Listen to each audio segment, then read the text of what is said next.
بسم اللہ الرحمن الرحیم والسلام علی من اتبع الہدی۔ ہدایت کی اتباع کرنے والوں کو راحت دو جہاں قرآن چینل کی طرف سے سلام عرض ہے۔ تمام تعریفیں اس پروردگار کے لیے ہیں جو سائے اور دھوپ کا وزن جانتا ہے۔ لاکھوں درود و سلام ہوں محمد و آل محمد پر۔ صاحبان ایمان، سامعین کرام، ہمارے آج کے سبق کا موضوع ہے سورہ بقرہ کی آیت نمبر 168 اور 169۔ تو آئیے پروردگار کے پاک نام سے اپنے سبق کا آغاز کرتے ہیں۔ بسم اللہ الرحمن الرحیم۔ یا ایھا الناس کلوا مما فی الارض حلالا طیبا ولا تتبعوا خطوات الشیطان انہ لکم عدو مبین۔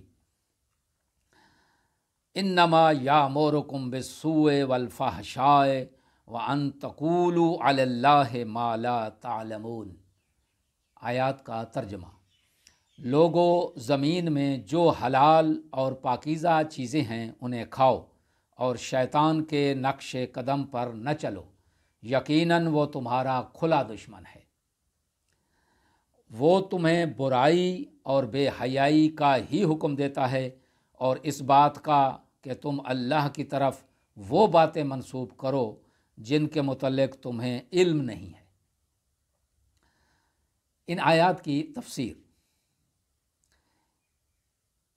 آیات کا خطاب پوری انسانیت سے ہے۔ زیر بحث مسئلہ سب انسانوں سے مربوط ہے کہ زمین کی حلال اور پاکیزہ چیزیں کھاؤ۔ یہ سب کچھ انسان کے لیے خلق ہوا ہے۔ سورہ بقرہ میں جیسے پہلے ہم اس پہ بحث کر چکے ہیں کہ جیسے ارشاد ہوا ہو والذی خلق لکم ما فی الارض جمیعا، جس نے زمین میں موجود ہر چیز کو تمہارے لیے پیدا کیا ہے۔ یہ فرمان دین اسلام کے آفاقی مزاج، کائناتی تقاضوں اور انسانی فطرت کے عین مطابق ہے کہ انسان ما فی الارض سے صرف کھانے میں ہی نہیں بلکہ ہر قسم کے تصرف میں آزاد ہے۔ اس میں کسی قسم کی ناروا اور غیر ضروری پابندی نہیں ہے۔ اگر کوئی پابندی ہے تو دراصل یہ بھی پاکیزگی کے لیے ہے۔ البتہ حلال و حرام کے سلسلے میں ایک بات ذہن میں رکھنا ضروری ہے کہ حلال و حرام رازق کی طرف سے ہو، شیطان کی طرف سے نہ ہو۔ جس نے رزق دیا ہے وہی پابندی لگا سکتا ہے، کیونکہ وہ جائز پابندی لگائے گا۔ البتہ اگر شیطان کی طرف سے ہوگی تو وہ برائی اور فسق میں مبتلا کر دیتا ہے۔ اس حکم میں بہت سے لوگ شامل ہیں۔ ان میں سے چند ایک یہ ہیں: پہلا، مشرکین، جنہوں نے اللہ کی حلال کردہ بہت ساری چیزوں کو اپنے اوپر حرام کر لیا تھا، جن کا ذکر خود قرآن مجید نے مختلف مقامات پر کیا ہے۔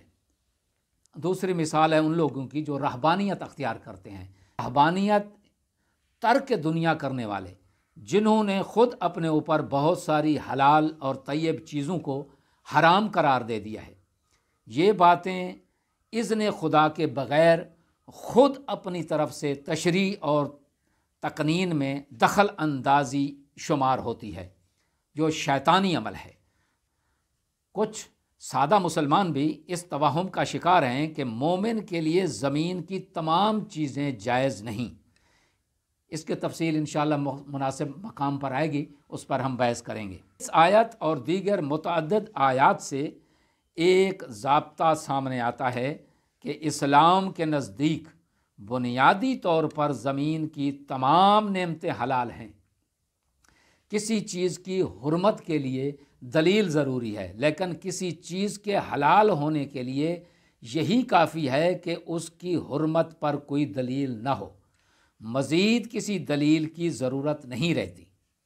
جیسا کہ انسان بنیادی طور پر بے گناہ ہوتا ہے اور جب تک کہ جرم ثابت نہیں ہوتا وہ بے گناہ ہی رہتا ہے۔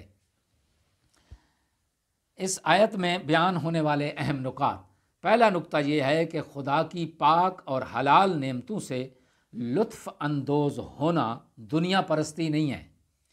دوسرا نقطہ یہ ہے کہ اللہ کی حلال کردہ چیزوں کو حرام قرار دینا یہ رہبانیت ہے اور شیطانی عمل ہے۔ تیسرا نقطہ اس میں جو بیان ہوا ہے وہ یہ ہے کہ رزق دینے والا ہی حلال اور حرام کا تعین کر سکتا ہے۔ چوتھا اور آخری نقطہ اس میں یہ ہے کہ علم اور دلیل کے بغیر اللہ کی طرف کوئی بات منسوب کرنا یہ شیطانی عمل ہے۔ دعا ہے کہ خداوند عالم ہمیں اپنی حلال اور طیب چیزوں سے لطف اندوز فرمائے، شیطانی عمل اور حرام عمل سے ہمیں بچنے کی توفیق عطا فرمائے۔ تمام سامعین سے گزارش ہے کہ قرآن پاک کے ان حقائق کو تمام حلقہ احباب اور اپنے اہل و عیال تک پہنچائیں۔ وآخر دعوانا ان الحمد للہ رب العالمین۔